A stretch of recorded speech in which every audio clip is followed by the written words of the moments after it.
In this video, I'm going to be talking about the crucial fighting tips everybody needs if you're on high ping. I've been in the competitive scene and a coach for 6 years, and I know best when it comes to high ping, and still manage to outperform countless of zero pingers and better players.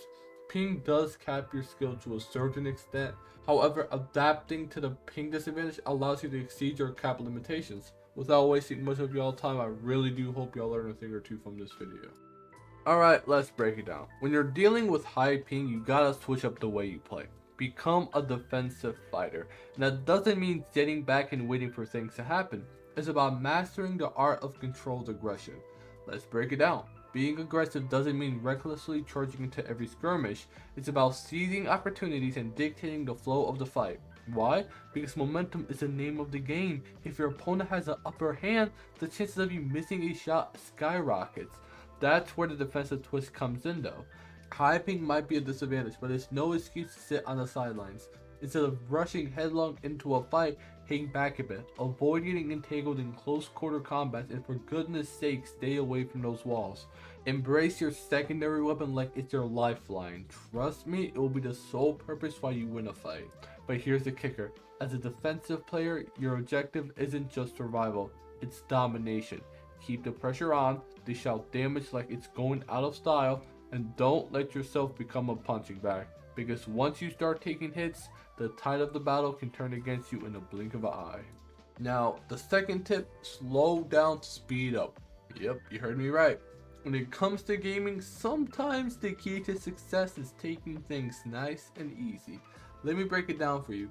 Playing slower doesn't mean you're snoozing at the wheel. It's about channeling your inner Zen master and honing it on your aim. Because let's face it, in the world of gaming, aim is king. And if you want to reign supreme, you gotta hit your shots like a pro. Now picture this. You're in the heat of battle, adrenaline pumping and fingers flying across the keyboard. But here's the thing. Sometimes you gotta hit the brakes and take a breath. That's where playing slow comes in handy. Embrace your inner Eon self. Slow things down, focus on your aim, and watch as the world around you becomes crystal clear. No more autopiloting through fights. As a slow player, you're actually seeing what's happening in real time. And here's the best part. Becoming a slow player is easier than you think. Just dial down on the speed on that mouse of yours and watch as your gameplay reaches a whole new level of precision. So next time you're gearing up for a fight, remember this golden rule. Slow and steady wins the race. Trust me, it's a game changer. Now the third tip being, keep that mouse steady as a rock. Trust me, it's a game changer that not enough people talk about.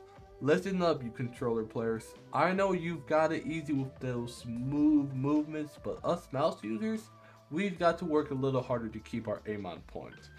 You see, when you start shaking that mouse, it's like trying to flick a moving target blindfolded. Your accuracy goes out the window, and in a game where every shot counts, that's a big no-no. But fear not, there's a better way. Tracking. Instead of flicking all over the place like a madman, focus on smoothly tracking your opponent's movements. It's all about staying locked onto your target and landing those critical shots with precision. And here's the kicker. Whether you're grabbing loot or doing some quick edits, resist the urge to flick. Keep that mouse steady, stay focused, and watch as your accuracy skyrockets. When it comes to breaking through walls, think twice before swinging that pickaxe. Sure, it might seem like the quickest route, but trust me, there's a smarter way to play the game. Here's the deal. Smashing through walls or hastily editing might seem like the way to go, but it's a risky move that could throw off your aim faster than you can stay victory royale. And in a game where accuracy is key, that's a gamble you don't want to take. So what's the solution? Focus on precision over brute force. Instead of relying solely on pickaxe swings and frantic editings, prioritize accuracy. That means using your secondary weapon like SMGs or ARs to chip away at those walls bit by bit, and instead of trying to go for the walls, just wait. They'll let it, they always do, and if they don't, just keep spraying till they do. But here's the catch. Only go for those walls when the timing is just right. It's all about patience and strategy. Wait for the perfect opportunity to strike and then unleash your firepower. And remember, editing is a delicate art. Don't go for those walls unless it's absolutely necessary for the kill. Otherwise, you might risk sacrificing your accuracy for a flashy move that might not pay off. So next time you find yourself face to face with the wall, remember this: precision is your best friend and reckless mechanics are your enemy. Play it smart, play it cool. Now the fifth tip is to never go for 50-50s. Here's a lowdown. With the playstyle I've laid out, every skirmish becomes a strategic dance. And in this dance, you want to be the one leading, not stumbling into a messy brawl.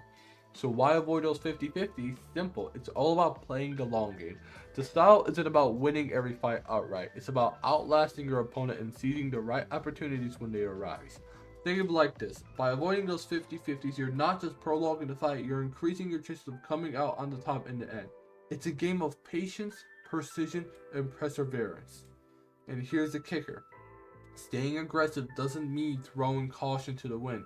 It's about a calculated aggression, picking your battles wisely, taking smart shots, and minimizing your risk at every turn. Now the last tip being aim for the body and not the head. Here's an inside scoop: when you shift your aim from the head to the body, you actually increase the chances of landing those critical headshots without even realizing it. It's all about precision and consistency. Think about it like this: tracking your opponent movements and lining up those shots is in the name of the game. Well, why risk missing by aiming for the head when you can ensure hits by targeting the body first? But here's where it gets interesting. Once you got your opponents on the ropes with those body shots, their nerves kicks in. They become more cautious, more predictable, and that's when you strike. So forget about aiming for the head. Focus on hitting the body and watch as the momentum of the fight shifts in your favor. It's a subtitle strategy that packs a powerful punch, and it's sure to elevate your gameplay to new heights. Alright gamers, armed with these pro level tips, you're now equipped to take on the challenge of high ping like never before. Remember, adversity is just another level to conquer on your path to greatness. So let's flip the script on high ping. Instead of seeing it as a setback, let's view it as an opportunity to level up on our gameplay. With the right mindset and strategies, we can turn this disadvantage into our secret weapon. Now, if you got any burning questions or want to share your own experiences, don't hesitate to hit me up on Instagram. My @ is in the description below. Together, we'll continue to push the boundaries and redefine what's possible in the gaming world. But for now, it's time to put these tips into action, dominate the battlefield, and show the world what you're made of. Remember, victory favors the bold, so go out there and seize it. Until next time, keep grinding, keep striving, and keep gaming like a champ. See y'all on the leaderboard.